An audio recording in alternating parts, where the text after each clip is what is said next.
चले जी, ये कौन बच्ची है? ये मेरी बच्ची है। अस्सलाम वालेकुम हुजूर। वालेकुम सलाम। मेरा नाम लजीजा अहमद है। मैं रशिया कजाकिस्तान से आया हूँ।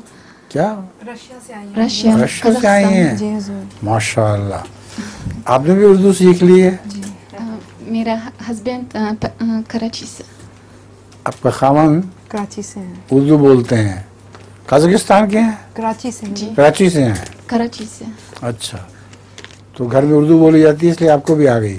जी। अच्छा फरमाइए, आज दो ऐसी उर्दू गाने हैं जिन्होंने हैरान कर दिया। बताएं।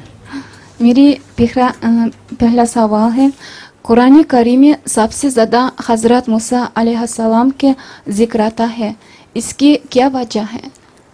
कुरान करीम में कहाँ कहाँ जिक्र आता है अल्लाह ताला का? हज़रत मूसा अलैहिस्सलाम का ज़्यादा जिक्र आता है, इसकी क्या वजह है? हज़रत मूसा का बहुत जिक्र आता है।